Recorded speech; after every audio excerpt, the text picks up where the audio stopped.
Hey everybody, welcome back to Pathfinder, Wrath of the Righteous.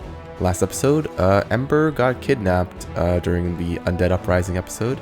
And yeah, well, things are looking kind of shady, so we're going to go to this Baphomet shrine area, and we're going to go and save her.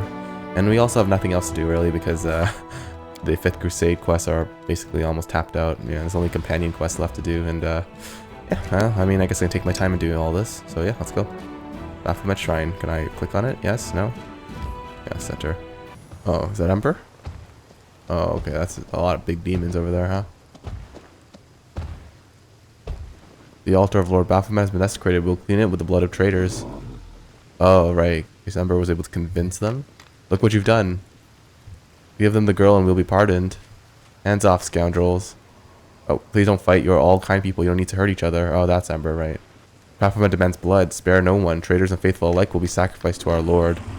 Looks like the girl's right. If we want to survive, we'll have to fight together. Close ranks. Okay. Oh. You won't survive. There we go, GG. From a cultist. Breathing hard, a cultist knight wipes her blood-smeared sword on a tabard, depicting Baphomet's unholy seal. She looks around. It was a difficult fight, but by some miracle, none of the cultists perished. Looking back at Ember, she kneels in front of you. Knight Commander, we are guilty of treason, and we repent. We beg for your mercy. Don't listen to her, Commander. Another knight, also wearing Baphomet's tabard, throws his weapon to the ground. Repentance? She was ready to give this girl to the demons until she realized there would be no mercy from them. We are all traitors and murderers here, henchmen of Baphomet and the soldiers in Thascarod's army. You'd better kill us all on the spot. Don't say that. You protected me, didn't you? Maybe you wanted to do something bad, but then you changed your mind, didn't you? The elf girl looks at you with her large, shining eyes. Please don't punish them too harshly. They didn't mean to hurt anyone. They were just deceived by the demons. Are you alright? Yes, she's a little scared. The kind knights protected me, and then you came. Tell us what happened to you. Some of the locals had gathered so we could pray together. Then all those knights came and started fighting, and they killed lots of people. Then they took me here and put me on the altar. I asked them not to hurt me. Then they started arguing among themselves. Some said they had to sacrifice me, and others wanted to protect me. I was so sad. They were arguing. I tried to make them friends again, but they just yelled more and swung their swords, and then I cried because I didn't want anyone else to die. My tears fell on the altar, and then smoke came out of it, and the altar split in half. Then all the knights screamed, and demons came from outside and yelled that I had insulted Baphomet, but I didn't want to hurt anyone, I swear. I just wanted everyone to be friends again. Oh, how nice. Did you really say prayers for the demon lords? Yes, I think demon lords are the most miserable creatures in the world. Being evil is sad and painful, and it means that the evilest ones must be the saddest of all. Happy people don't start wars and don't bring terrible calamities down on others. So I thought that if everyone heard our prayers, then maybe they would change their minds and wouldn't be evil anymore. No, Ember. Evil forces are evil forces. You can't change the cosmic order with persuasion. Well, yeah, sure. Yeah. The cosmic order, I don't understand things like that. I'm so silly. Does the world want some people to be evil and hurt others? That can't be true. Which of these knights protected you? All of them. Please don't punish anyone. You see, they've repented. We have, I swear. I don't believe the repentance of a cultist, Commander. We are all traitors and liars. Why are you defending them? They killed your congregation and abducted you. Yes, they killed many good people, but will killing them make anything better? Please don't kill them. You see, they've repented. I know you do everything fairly and as the law tells you to, but the most important law of all is kindness. If we punish everyone for something, or for everything, and don't forgive anyone, in the end we'll have to execute everyone in the world. Isn't that silly? Alright, I've decided what I'm going to do with these cultists. I hope for your mercy. I hope you'll punish us with full force of the law. Please be kinder. Okay. Yeah, sure. I won't execute them, but I'll send them to prison. You can keep reaching to them through the bars. It's both fair and merciful. Praise the commander for his wisdom and kindness. You'll see, they'll change. Ember smiles the cultist. I will visit you every day. Shall we? There we go. That's pretty good. Alright. Nice. I think we had a success story there, yeah? It's good. Oh, is that my crusaders coming in to put them in jail? Oh my god, it is. Alright, well, I guess there's not much to do. And I'm going to wait for the queen to arrive and remove the demonic seal. This is the part where I fast forward, I guess, my time schedule. And I'll see you guys there after I edit everything out. Okay, Sosiel, Commander, please forgive this sudden visit. Anivia sent a message for me asking to come immediately, and there she is.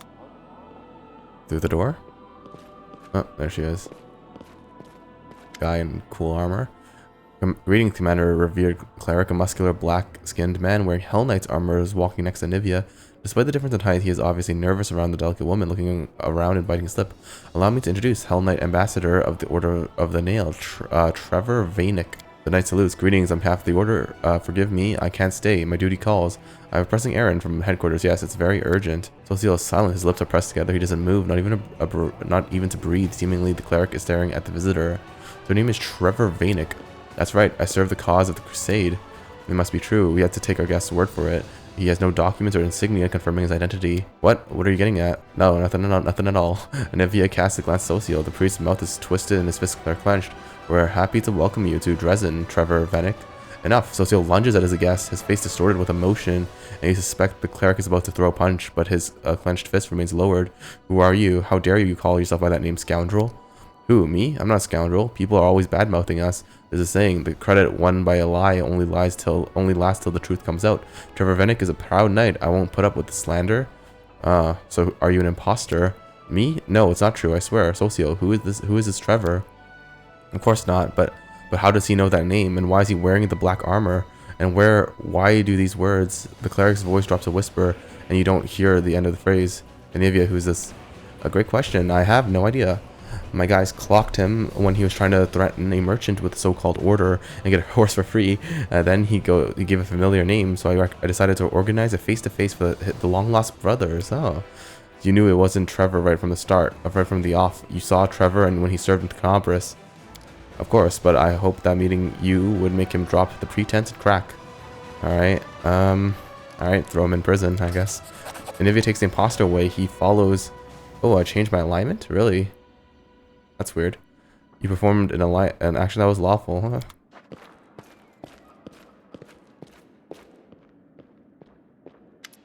There we go. Sosiel watches them leave.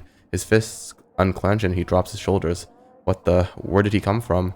And did you hear what he said about truth and lies? The priest frowns. The credit won by a lie only lasts until the truth comes out. This is what they say in Andorran. Trevor used to say it often. Of course, one proverb does not mean anything, but I feel like that imposter knows my brother. Oh, Shellen, what's going on? Commander, please, we have to interrogate him. Oh, okay, we have to interrogate an imposter now. Huh. Interesting. What a world we live in. We're in the prison, boys. We're gonna go interrogate Sosiel's fake brother. Yeah? Oh, look, it's the Baphomet cultist. How you doing? Cult leaders told us there was no way back for us. Luckily, it was a lie. Huh. Worshipping demons, we were such idiots. Yeah, you guys were. Alright, Sosiel, how you doing? You never seen Sosiel like this. The usually calm, friendly cleric of the goddess of beauty is furious. He is shaking the imposter, holding him by the collar with both hands. Who are you? What do you know about my brother? Speak, you scum.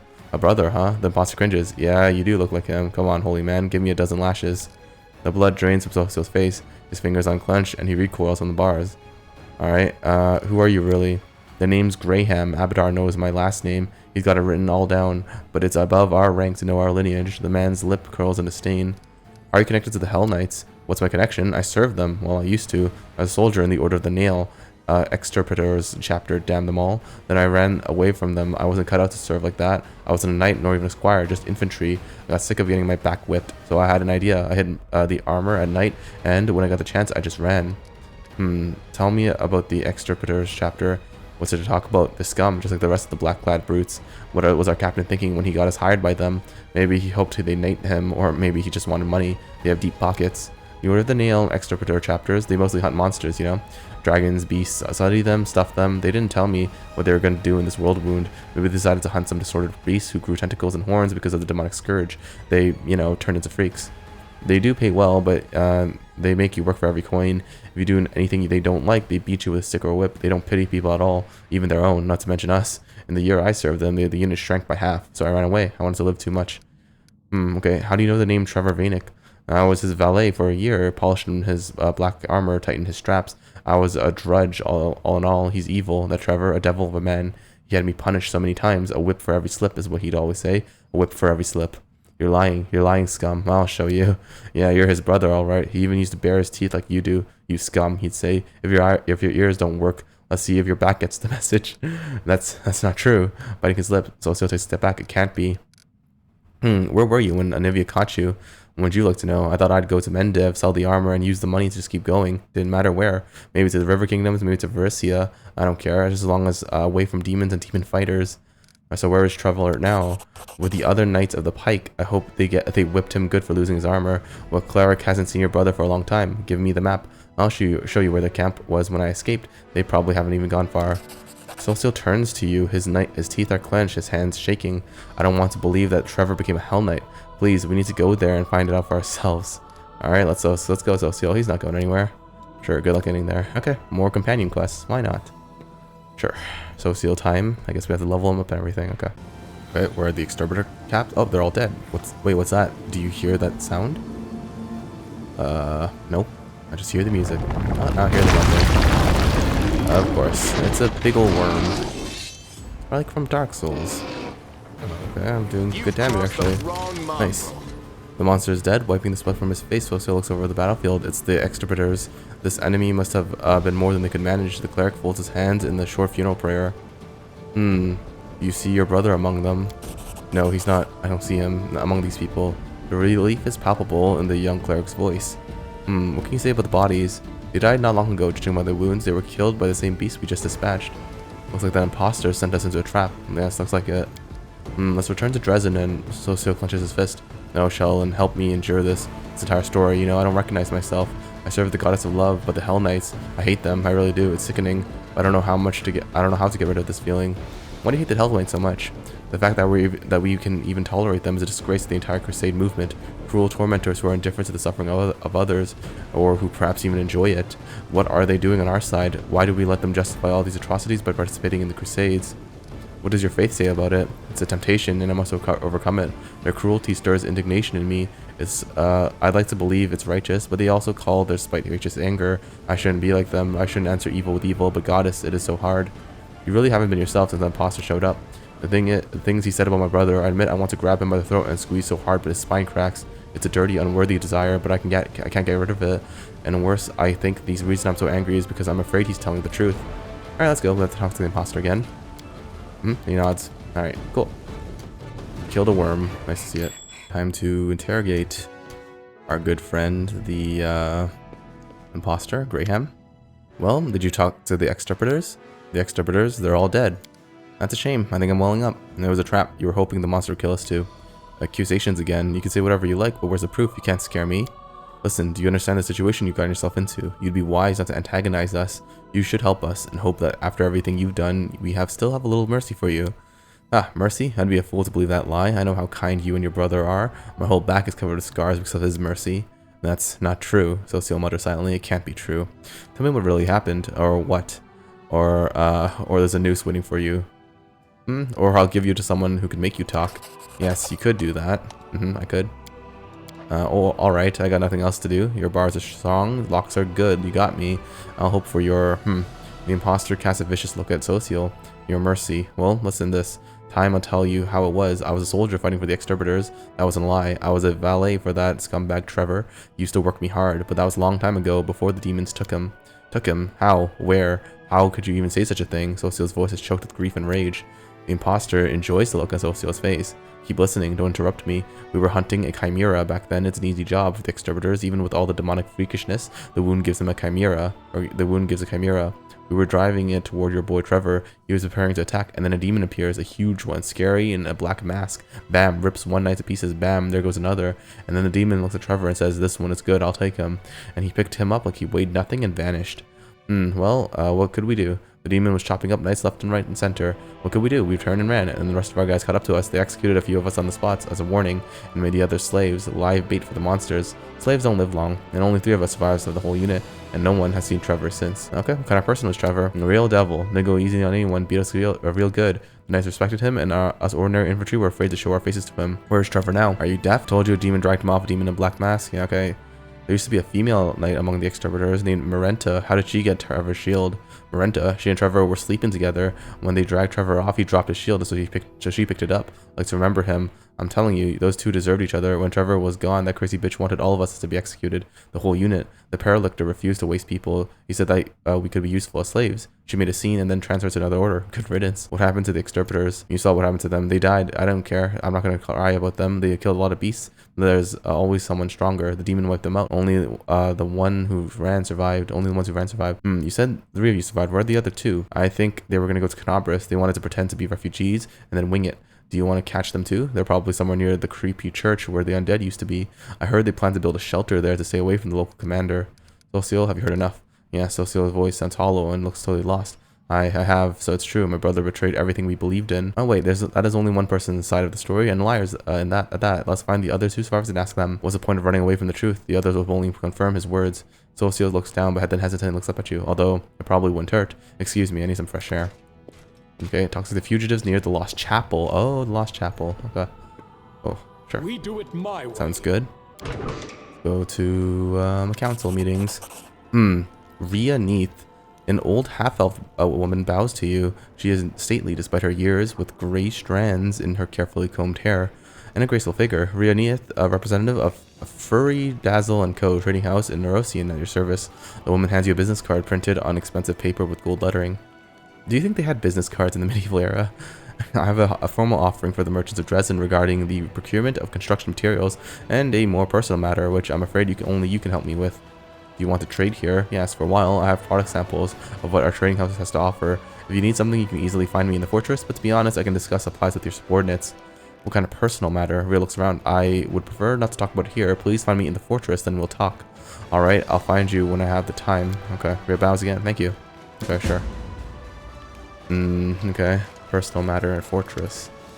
Knight Commander. The young Knight Klaem drops to one knee before you. He was noticeably matured since your previous meeting at the Blackwing library. Oh yeah, so I saved him from being burned alive by the fake guy. I think his name is Chab. But his sharp gaze, aristocratic features, and soft voice are just as you remember. By order of Her Majesty Queen Galfrey, the Order of the Flaming Lands has come to be service of you. Alright, so you're the head of the new order. Klaem nods sadly, yes. Our former leader, Sister Miamir, disappeared from Conabras not long before the demons attacked. She is considered missing, but almost everyone believes that she has perished. He holds out a leaflet to you, a portrait of a stern-looking half-elf woman printed on gray paper. This is Sister Miamir. If by chance you should find her alive, or the knight's voice falters, if you learn anything about her fate, our order and I personally would be eternally grateful to you. What does your order do? Our order devotes itself to mystical research and the pursuit of secret knowledge. We spend just as much time on spells as we do on prayers and weapons drills. At the end of the day, our enemy is not of this world, which means that we have to fight it with knowledge that is not of this world either. Oh, okay, welcome to Drezen. Thank you, Commander. Okay, cool. No, okay, that's it then. Nice. Oh, there you are, Ria Neath. You could have just told me you were hanging out with the one-eyed devil. Oh, no, where you are. Ria is standing, arms folded pensively, observing the activity around her. Noticing you, she greets you with a nod. What is this personal matter you want to discuss with me? Ria sighs loudly. She obviously has trouble saying this. Her cold, businesslike manner melts away. I've had this in my head for so many times, and now I actually have to say it. I can't put the two words together. I want to talk to my son very much, but he's avoiding me. I know you are friends, or at least he listens to you. If only you could convince him to at least approach me. Wait, remind me, who's your son's name? I know no one by the name of Neath. Oh, of course, forgive me. Neath is not a real family name exactly. My husband didn't have any at all, and I neither did I. We took the name of the village he lived in. My son's name is Lann. He knows I'm here, and he is hiding from me. I can't blame him, but I might never have another chance to make amends and tell him I love him. Why doesn't Lann want to see you? Ria turns around. Isn't it obvious? I gave up and abandoned him. The day his father and I decided to go our separate ways, that was that. He must resent me or hate me. Maybe he's ashamed of me, or maybe he's wiser than me. Some children shouldn't meet their mothers. There's no point in reopening old wounds, but I still want to see him so much. So a half-elf married a mongrel. How did that happen? Ria smiles sadly. When it comes to love, doesn't matter who you are. Back when I was young, I was a smuggler. One day, my friends and I were attacked by our rivals. They were in such a hurry to get their plunder, they didn't even finish us off. They just threw us into a well. I ended up in the mongrel's tunnels. Kin was young and curious. Luckily, our boots interested him less than we did. He brought me back to life. I screamed and stabbed him. That was probably a sign that our marriage wouldn't be a happy one. And still, we loved each other. He took care of me, and I was always ready to make me laugh. He was optimistic, but not the most driven man. I, on the contrary, was too driven. I dragged him to the surface. I believed back then I could move mountains if I just wanted it hard enough. But it didn't work out. Why did you abandon your son? Because Ria fights back tears as if the tragedy is still too raw for her. I broke, gave up, convinced myself that it was our decision, not my decision, that it would be better for everyone. I'm not sure if Lann told you, but I had other children besides him. They were different. All of them were special, and all were missing something. They just couldn't survive. The last one was born in pieces, and I realized he would be the last one. I just knew. I didn't need any healers to tell me that. After that, it's like I sank into a black hole. I saw Kin grieve. I saw Lann struggle to find a place for himself.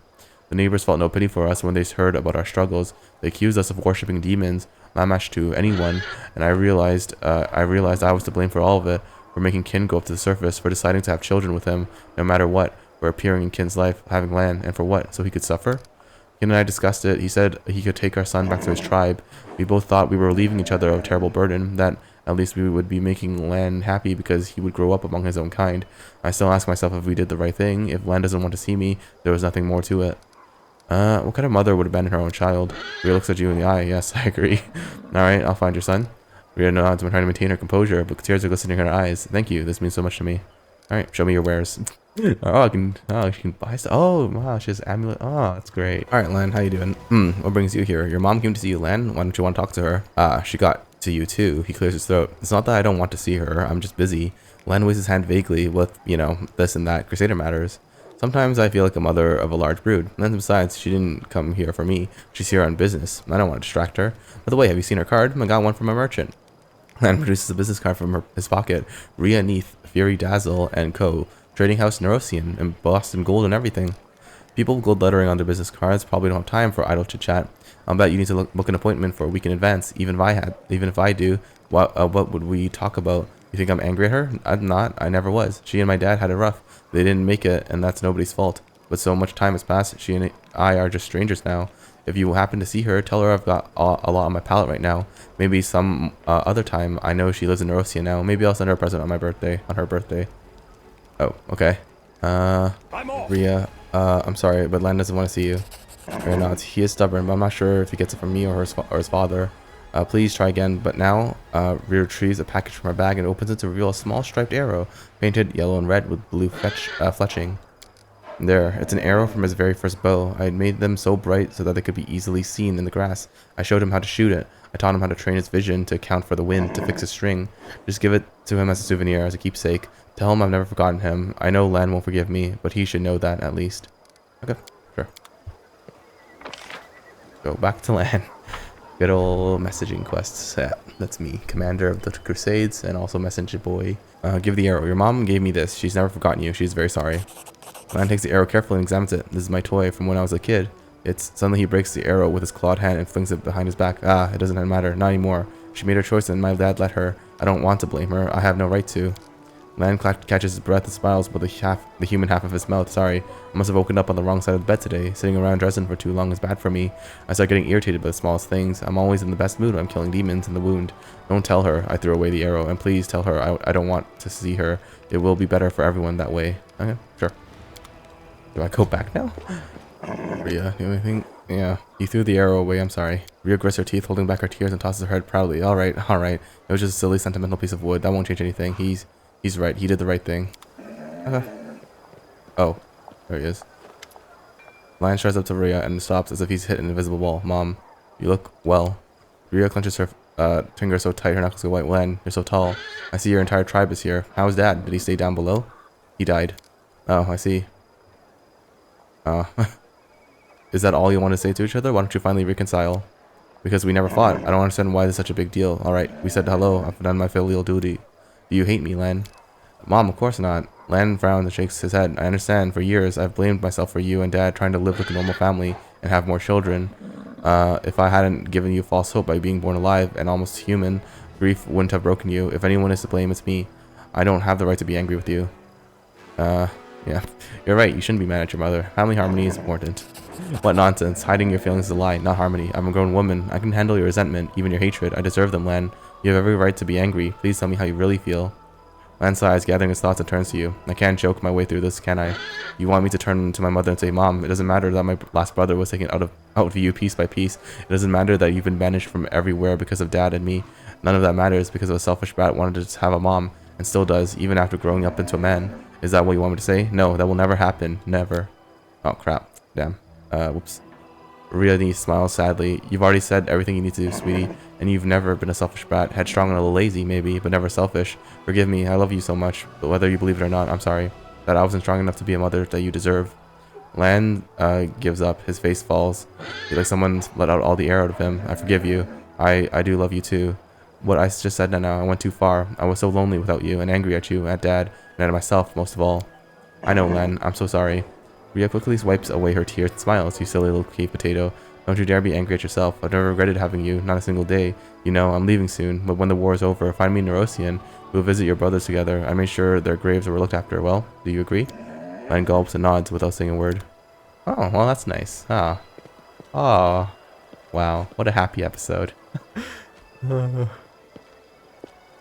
Okay, yeah, that's great.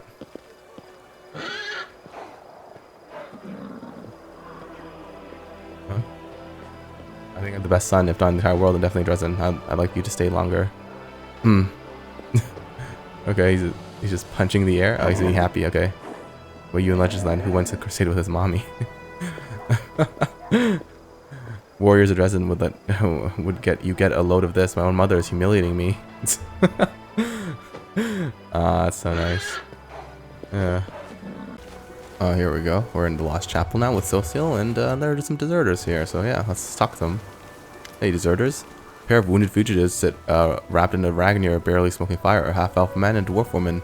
There's a mixture of revulsion and sympathy on Sosiel's face. After a moment of hesitation, he walks towards fire. Did you escape from slavery among the Knights of the Order of the Nail? What? No, revered cleric. We know nothing about any... stop playing dumb. They know all about us. It's obvious that Graham ratted us out, the scoundrel. Damn it, we're done for. The half-elf looks at you wistfully. He is clearly ready to part with his life. Sosiel looks at you silently. There's a storm of emotion on his face. He opens his mouth to say something, but after taking a shaky breath, closes it again. The cleric obviously doesn't know where to begin. So, you really did serve the Order of the Nail? We did, not in the order proper, of course. We were just hired soldiers. First we served for money, then they made us slaves, and we worked for free. Yep, that's how slaves work. We deserve to be punished because of us, the only good person in their damn order perished. The half-elf spits. It's true. If we hadn't lost our nerve back then. What can you tell us about that Graham? A complete scumbag. The Hellknights hired infantry are no followers of Shellen. There aren't many good people among us, but Graham still stood out. The last to fight, the first to eat. Among the last to fight, the first to eat. Always ready to pillage, rob civilians, steal from corpses. If there's nothing he wouldn't do, and he drank like a horse. One of the knights, probably the best of them, he made Graham his valet, tried to make him a better person, but to no effect. Graham quit drinking, though, but he was still scum. This knight has a saying. He said Graham changed his gold for copper coins. I'm not sure there was ever anything golden about Graham. Rust, more like. But Master Vanek tried to see some good in him. It's a pity he died without finding anything. Changed his gold for copper coins. Sosiel repeats these words in a whisper, clenching his fists. Our proverb from Andoran. Tell me about the death of the knights and your escape. The order we served hunted monsters, manticores, basilisks, sometimes even dragons, but this time their instincts were wrong. Yeah, they didn't expect to fight that beast. It caught them off guard, and before we knew it, half the unit was already dead. They tried to fight back, but what about us? For us, it was a chance to be free. We ran towards Canabras. Nobody there would care where we'd come from or who we serve, but Graham was braver. He took armor from a corpse and went to Mendev through Drezen. It's probably where you picked him up, right? Tell me. Sosiel's voice breaks. He clears his throat and starts over. Tell me what you know about Trevor Vanek. Master Vanek, the dwarf looks down. We served under his command. He was an amazing man, a true hero. So what was he doing among the Hellknights? We heard he came from somewhere in Andoran, not for profit like us, no. He had one goal, to rid this world of demons. I always thought he was too good to be a Hell Knight. Such a man could have always been a paladin, but who are we to question our commander about his life choices? Anyways, he made his way in the world. In half a year, he was promoted from a squire to a knight, went through the trial, and earned the right to wear black armor. Sosiel bites his lips without saying a word. What kind of person was he? Strict, demanding towards others, but towards himself above all. And despite his strictness, he was a kind man. He just knew that discipline was required if we wanted to survive here among the demons. He worked us hard. He would thrash the hide off us for wrongdoings, but his strictness saved many lives. Yes, he often talked to us about his brother. According to him, he was a real saint, but even if only a part of what Master Vanek told us is true, his brother was a decent man, not a fighter, not a hero, an ordinary village priest somewhere in Andoran, a man who seeks no glory, but just does everything he can to help others. Sosiel looks away. Master Vanek idolized him. He used to say that he would never be as good as a person as him, but at least he would win this war so that his brother wouldn't have to see it. I don't know what kind of person his brother really is, but I remember one thing. He used to say, when you go to war, leave your heart at home or you'll taint it. I think his heart really stayed there with his brother in Andoran, among all those orchards and vine groves, clean and pure, while his body was drowning in mud and blood here. What happened to him? We killed him. That's not true. It was demons that killed him. We could have saved him, but we were cowards. I'll never forgive myself. We were hunting down a chimera, and Master Vanek and the other knights were supposed to kill it, and suddenly a terrifying demon in a black mask appeared out of nowhere. He roared something like, "You'll do," and grabbed Master Vanek, and then he ran straight at us. We should have fought and taken him back, but we panicked and scattered, and when we came to our senses, there was no sign of him. We were made slaves as punishment. They said that if we couldn't fight honorably in information, we'd atone for our crime by doing dirty work. They made us dig trenches and carry baggage, and in battle, they sent us ahead to distract the monster's bait. We dropped like flies. Out of all those who were on that damned hunt, only 2 of us survived. 3 if you count Graham. Wait, so was he killed or abducted? No one found his body, it's true, but no one saw him get away either. What could the demons have done to him? They must have devoured him. Hopefully it was quick. There was a woman named Marenta in this chapter. How did she get Trevor's shield? She was Master Vanek's betrothed. When the demon dragged him away, his shield was left on the ground. Marenta took it as a keepsake. I don't know what he saw in her. She was angry like a devil, but with him, even she seemed to be a bit kinder. But once he was gone, she turned into a real airness. She wanted us to be executed for cowardice, every last one of us. And when the commander said no, she left for another order. I don't know what happened to her after that. Okay, so, tell me about yourself. There's nothing special about us. But if you have questions, ask us and we'll answer honestly. Did you serve in the... Okay, hold on, that's all. I don't have any more questions. What do you say, Sosiel? Sosiel. So you are... No one saw a body, right? So maybe I will have a chance of finding my lost brother. Thank you for your words. You have given me back my hope. Sosiel hands a small bag to the fugitives. Take this. There are healing potions, food, some gold, and a letter. Show it to the guards at the gates of kidnappers. He'll be taken care of. Sosiel is too kind of a man. Sosiel is too kind of man. I'm not going to coddle you. Report to Drezen and atone for your sins by fighting the demons here. Sosiel opens his mouth to argue, but he doesn't seem to have the will to fight. He bows his head, looking exhausted. I wanted nothing more than to help the commander, but you're in charge. That's true. I'm in charge. The cleric watches them leave. I knew very little about my brother and about myself. He looks at you sadly. How do you feel? You're acting strangely about this during this entire conversation.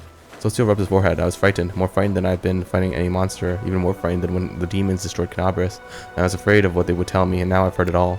It's truth. I can't wrap my head around it, but at least the fear is in the past. What I was most afraid of is true. It hurts so much, and still, this pain is easier to bear than uncertainty. Thank you for being here with me. Had I been alone, I probably wouldn't have said a word. It's not only Trevor's fate you're worried about, is it? Sosiel nods. I've always looked up to Trevor. I thought I was weak and I tried to be like him, but if he has fallen so low, then what would happen to me? What do I know about myself and my limits? If this war has made a Hell Knight out of him, what will I become? Alright, now you know what happened to Trevor. I found out the truth, but the cleric shakes his head. I'm not sure what to think of it. Trevor fell as a paladin, but did you hear what these people said about him? He was the best of the Hellknights? I can't wrap my head around it. What do you make of all of it? Your brother was a real hero. He might not have been able to shine among the paladins, but he found a place where he could make the world better.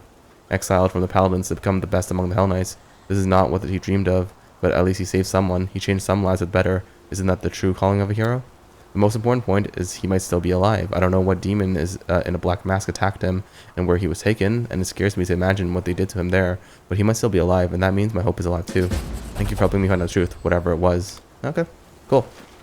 Nice. Back in the Lost Chapel, so it's nostalgic, you know? Oh, Zacharias and the good old undead people coming in my court. I see the number of your undead servants is growing day after day. You've done well, Student, surprisingly well, but we need to prepare further for the day when the living allies betray you. I trust you understand this inevitability. As your legend grows, so too will the anger of the righteous when they turn their gaze towards your domain. The solution is simple. Spare your living crusaders for now. The area is littered with the old Squarian burial mounds. Direct your servants to open these tombs and bring back the dead. The sentimental mortals will of course resent these orders, but it is foolish not to use such abundant resources quite literally lying under our feet. Alyanka dramatically clears her throat. It's not enough to multiply the ranks of the undead soldiers. You also have to get rid of the living troublemakers. The crusade is full of useless mortals, camp followers, peddlers, the severely disabled, and other rabble. They provide no benefit to you, but could form a raging mob during an insurrection. Just say the word and we'll commence the great reaping in the name of Urgathoa. Let the unwanted be put to the sacrificial knife. Septimus bows his head. Such barbarity. Allow me to suggest a different approach. In Geb, the living and dead coexist peacefully thanks to the dead laws, which grants equal rights to all. If you introduce similar laws at Drezen, you will attract many new allies, powerful and noble souls, not mindless minions bound to serve the will of others. They will provide much needed support. I want to hear your suggestions in detail. Zacharias pauses and explains further. History chronicles Socorus is a land of wild and thick-headed barbarians who perish ingloriously fighting for this squalid home. These bodies will have long rotten to the bone, but this won't pose a problem for us. The restless, violent souls are still imprisoned in the burial mounds. Let us release these vengeful spirits and throw them against the demons, as well as anyone else who dares to stand in our way. Alyanka clears her throat. The Great Reaping is an ancient and sacred ritual of the faithful of Urgathoa, have long used to amass innumerable hosts to intimidate the living. Everyone in your lands will be judged. Those who are more useful alive will be spared, while the useless will be sacrificed at the altar. Even the least capable mortal will becomes a dangerous undead soldier. Septimus's cold voice takes on a confrontational tone. I know that not everybody shares my view, but a mindless workforce is a weak crutch that accomplishes nothing. Fully fledged, sapient undead who can perceive the world and willingly choose their allies. They are who a wise ruler should rely upon. There is but one way to attract such subjects. Assure them that in Drezen they will be treated fairly and with respect. So that's interesting. Okay. The dead laws is undead aristocracy decree. It's not a repeatable thing though, unfortunately. But that does sound interesting. Have an undead aristocracy, or like have undead and the living live together. I think that's pretty cool. So let's try that. From this day forward, Drezen will live by the dead laws. Let's go. Thank you for your confidence, Commander. Legists and scribes will immediately start working on the preparations for edicts to proclaim your will publicly. Well, I don't know. I made a story choice. I don't know if that's good or not, though. Well, we'll see, I guess. Oh, look, it's my good friend Ramian back from the Canabras Market Square, right? What good fortune, Commander. The golden curled Asimar greets you with an elegant bow. I knew that fate would bring us together again, and timing could not have been better. You see, after the untimely death of old Hullrun, may his soul find its well-deserved rest, the Queen named me the new prelate of Canabras. Really? Wow. And she recently tasked me with bringing reinforcements to Drezen, a complement of excellent fighters who are ready to do their fair share to rid the world of demons. Right. Alright, how are things in Canabras? Quite uncheerful, I'm afraid. Rebuilding work is happening at pace, but most of the city still lies in ruins.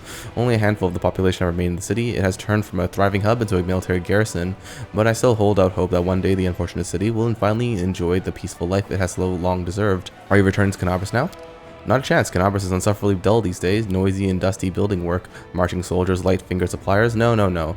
I shall remain here where history is being made, where dreams of freedom from the demon's yoke are at last coming true. Okay, cool. Thank you for reinforcements. Until next time. I understand you're busy. Find me if you'd like to speak again. I'll be around. Oh, okay. Nice. I'm Ramian now. That's cool.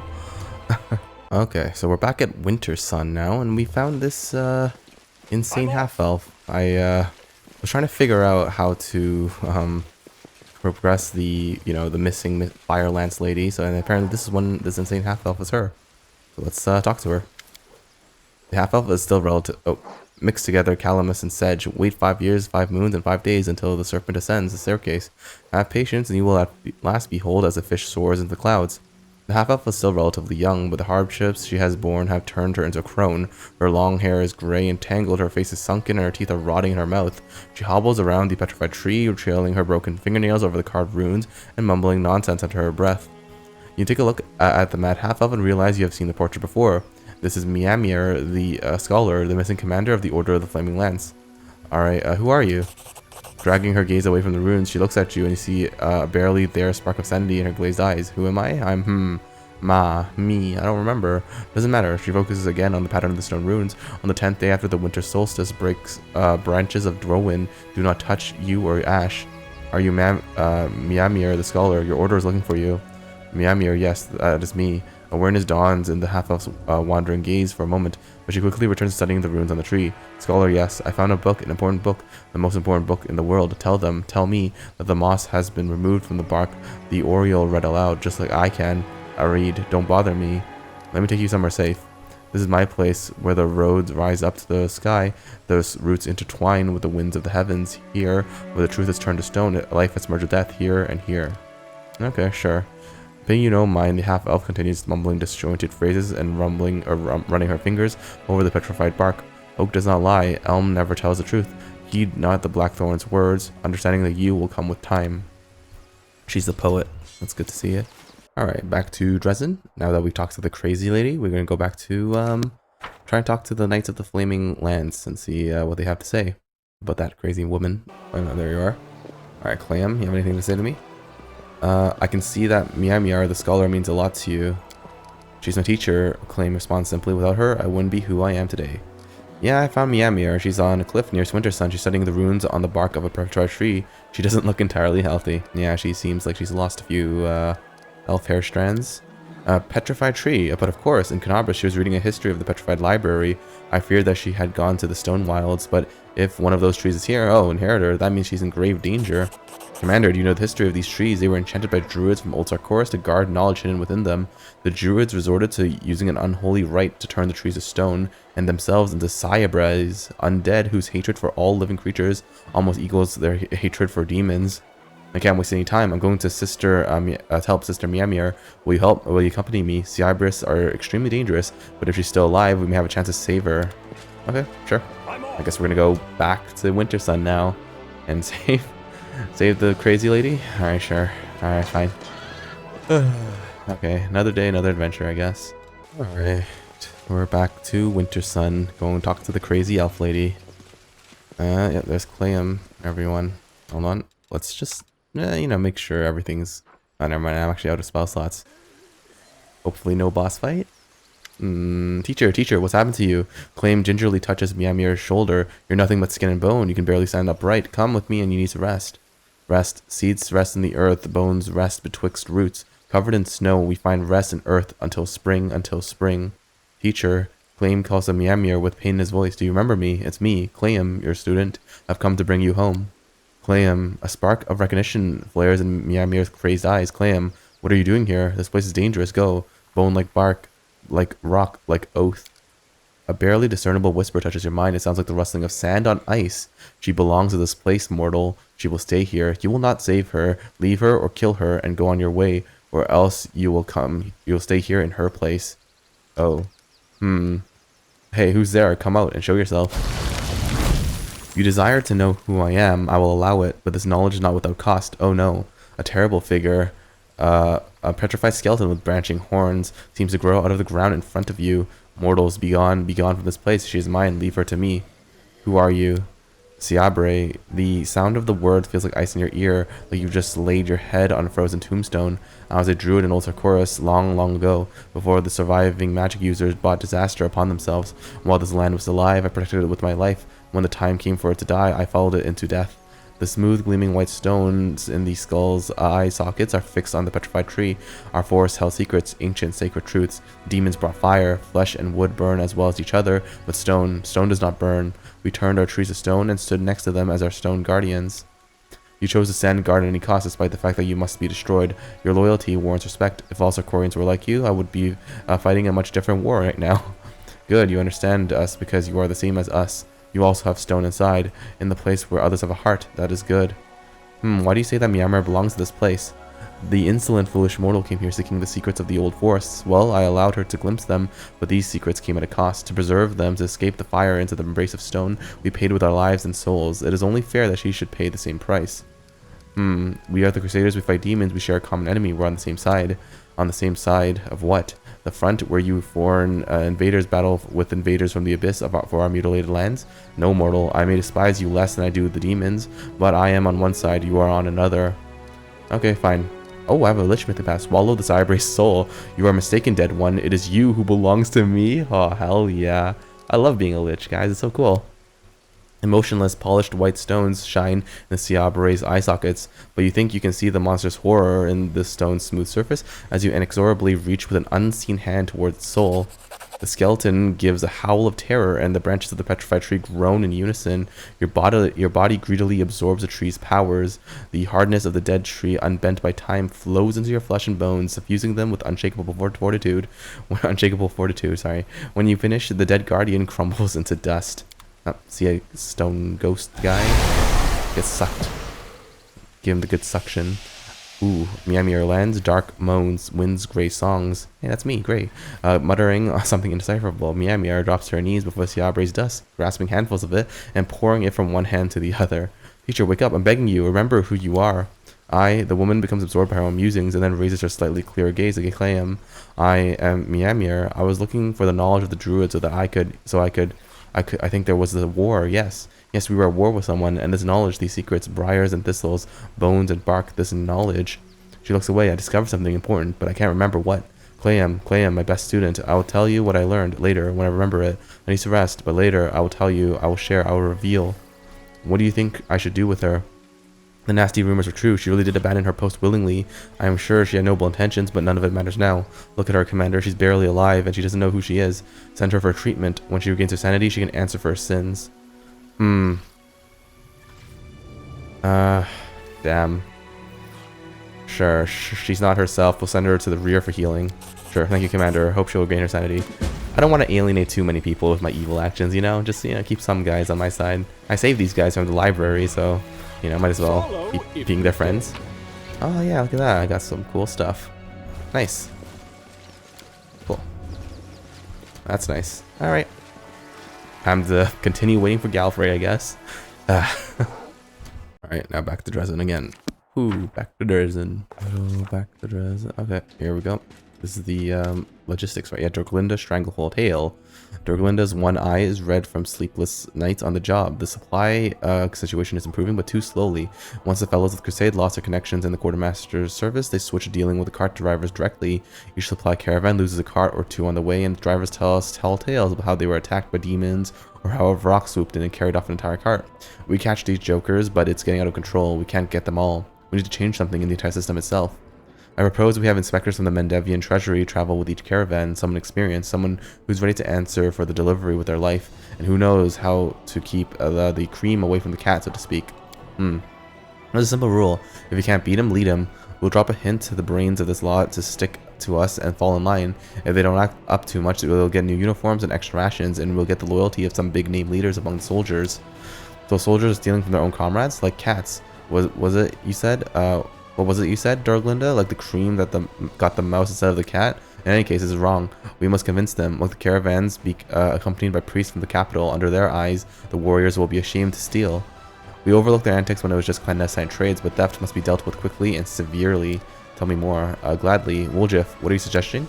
Get the sharpest and most ambitious on the take. The rest of the big shots will take the hint. We don't mind smart subordinates who can find a way to get what they want as long as they don't cross us, and that's it. No more thefts. Why bother when we'll give it to them anyway? And the saps and the slouches will just have to settle for what they have, and that's the saps way. They're saying we should make the thieves the commander's trusted officers. Then I suggest we just dub this gang the Crusaders. We can make an announcement that we're conducting the first crusade in history. Archele, what should you do, or what would you do? I know it can be difficult, very difficult to do the right thing, the noble thing, especially when no one is there to witness your worst deeds and judge you for them, which is why we need to have priests accompanying our caravans from the capital. Who would have had the heart to commit a crime when a servant of the gods watching them? I'm sure there are no such scoundrels among our warriors. Wow, that's some solid advice right there. We should totally try stopping thieves and robbers by appealing to them. They don't have a conscience.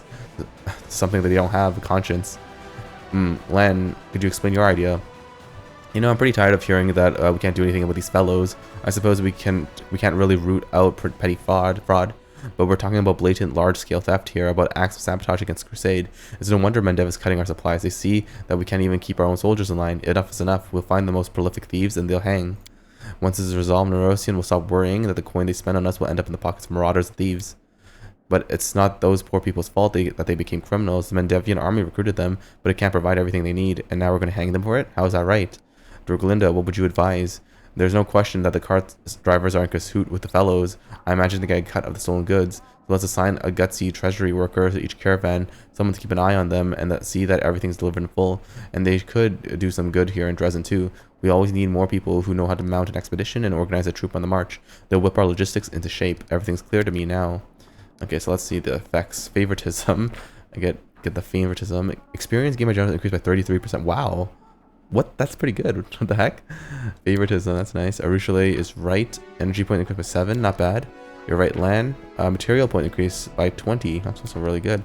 Dorglinda arranged the treasure workers to caravan masters. 15 additional movement points. Wow, this is all really good, actually. Wow. I'm really happy with this. Yeah. I mean, material point increase by 20 is actually quite a lot. Just a flat 20 buff. But then this also is crazy. Experience gain by generals increased by 33%. I mean, yeah, okay, sure. I mean, yeah, the generals getting 33% more XP is pretty nice. Alright, well, Jeff, we'll take the leaders of the fellows under our wing. I think the 33% is pretty good, yeah. It's like a little favoritism won't spoil the spirit of the Crusades, will it? They're good guys, it's just that their methods are a bit unusual. But hey, this whole war is unusual. It will be done. I hope our caravans will be safe from now on, but I have a feeling this won't be the last time we'll have to convene the council to address a problem relating to the fellows. Okay. Well, we'll manage it then. That's fine. Alright. Finally, I think the queen is here. Yes, the arrival of Queen Galfrey. Queen Galfrey has arrived in Drezen, escorted by the royal guard. She expects the commander to appear before her. Post haste. Alright, sure. A very demanding queen, but okay. Lann also wants to talk. It's about his tribe. It'd be better to have a conversation in Drezen. Okay. Lann wants to talk. Disclosing the letters I obtained from Krennic. The global Krennic provided the commander with letters implicating a number of prominent individuals in Neurosian and having connections with the demons. These people are plotting against the Crusades, impeding supplies, shipments, and striving to discredit the commander. Interesting. The disclosure of these letters will put an end to the conspiracy. Oh, okay, cool. Maybe I should have done that a little earlier. 21 days, jeez. That's a long time. Alright, hey, Lann rubs the reptile side of his face, picking up the scales with his claw. That's it, Commander. I can't do it anymore. I'm not a chief. What happened? I can't handle it. I thought it'd be my people crying to you, but it turns out it's me. I just don't know how to make the right decisions. Alright, let's try to figure out how to deal with your problems. Alright, first of all, Erin, a girl from a tribe, wants to marry an elf. Why did they even have time to get together? It feels like I'm the only one without a love life around here. Anyway, she needs a chief's blessing. They want to get married by the laws of the tribe, but I won't do it. He's an elf, she's a mongrel. Letting them marry means dooming them to eternal misery. It's wrong. But if I don't marry them, I'll be making her more miserable now. My second problem, 5 fools are so afraid of demons that they've hidden in the sewage system and refuse to come out. I tried talking to them, pointless, and I can't just drag them out here. I had a plan to lure them out with food, but I think they found some down there. The rats here are definitely bigger than what we're used to. And third problem, what should we do with the children and the old people? This is a military campaign. Old people can do some household chores, but kids can only get under people's feet. I have no idea what to do. You see, I'm not a chief. I'm probably the first person to ever ask this, but demote me, please. Okay. The first problem, love is always a good thing, right? But how do I approve of a marriage between an elf and a mongrel? She'll be dead in 20 years or so, but he'll live for 1,000 years more. I can't in good conscience bless them, but I can't stand in the way of their happiness either. Look, tell them that their decision is rash, explain your point of view, there's nothing else you can do. Sounds like a plan that should be at least considered. Damn it, I was hoping my problems were unsolvable. Okay, the second problem, I think that maybe I should throw a barrel of powder into the sewers and light the fuse. It's the only way to get those cowards out of there. But if I do that, then you'll get another fuse, and I don't think I'll like where you stick that one. Alright. I'll send the soldiers to drag the cowards back to the surface. Yeah, sounds about right. Not easy, huh? Well, but maybe it could really work fine. I admit it. I just didn't want to think about all this. My head is spinning. The third problem. For some reason, I never thought the entire tribe would come up to the surface. I only ever pictured the warriors up here. But what do I do with the rest? I guess we can use the hungry infants to deafen the enemy. They scream so loud you can hear them behind the walls of Drezen. I can't think of what else to do with the others. I'll send all those who can't fight to Neurosian. It's safe in the fort to let them say we'll think something later. Yeah, sure. It's safe in the fort. Yeah, maybe I'll send those who can't fight to Neurosian. They'll be taken care of there. Yeah, sure, why not? I'll still worry about them, but I guess that's what it means to be chief, right? Nothing to it. Here's a lesson from one command to another. Don't be afraid to make your own decisions, but know that you can always talk to me. Yep. Land size. Alright, lesson learned. I'll try to be as good as you. It's not the poor folks' fault they got stuck with the most useless chief in the Galarian, and maybe the adjacent plains too. A chief who is extraplanarily bad, I'd say. Alright, Lann, you're being so harsh to yourself, you know? It's me. Greetings to the leader of my crusader host. Oh, that's hilarious. I walk in and Queen Galfrey's there on my chair. Queen Galfrey of Mendev meets your gaze. Her eyes are bright and clear and her voice rings with solemn triumph. I received regular reports about the course of your activities, and I wish to take a moment to publicly thank you, Knight Commander. Your victories as a military commander are undeniable and will not be forgotten. Ah, thank you. The future of the Crusade is in good hands. I will not disappoint you. I am pleased that we happened to meet and work together on this one matter, Commander. Something sparks in the Queen's eyes. After a moment's pause, she replies, We will discuss future plans and military objectives later. Now, for the main purpose of my visit. The Hand of the Inheritor summoned me here. He believes that you will require my help when you attack the Midnight Fane. Huh? A Demon Lord temple virtually on top of a Crusader stronghold. No one could have predicted it. The sooner we bring it down, the better. No one could have predicted it. Okay. You must consider the attack on the Midnight Fane to be extremely important since you want... You must consider the attack on the Midnight Fane to be extremely important since it warranted a personal visit. Of course. We reclaimed Drezen. This is a significant achievement for the Fifth Crusade. It was the moment when we proved that we could win. Yep. But we must take the next step. We must capture a valuable asset of the enemy. The Fane is the ideal target, because it will allow us to eliminate the threat hanging over Drezen and destroy a key outpost of the Abyssal armies in one foul swoop. That is why I am here, and why I shall be going on the attack with you. Oh, good to hear it. What will your presence add to the assault on the Fane? I don't wish to boast, Commander, but on my own I'm worth as much as a whole troop. Besides, Okay. I feel that I am needed here, and my blade has sat in its scabbard long enough. Alright, what is happening in Mendev? Calm. And by that I mean like the calm before the storm.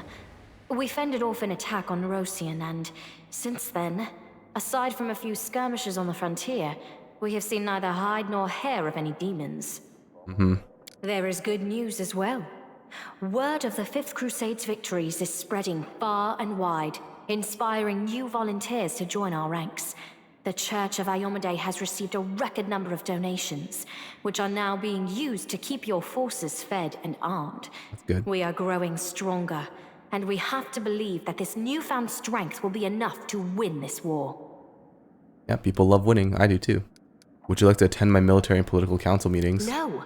I put you in charge of the crusade, and therefore I must trust you.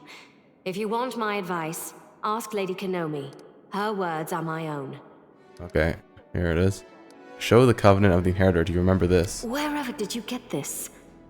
I thought this relic was destroyed many years ago. How strange it is to see it whole again. At one time, it gave me hope. I am pleased that this object will serve the crusade once more. I had a vision of Iomade giving her covenant to you. I was young, and did not fully understand the magnitude of the duty that had been entrusted to me. Iomade gave me hope and strength to see me through the trials ahead, and in so doing, she won my everlasting loyalty. Do you still remember the oath you swore in battle? Always.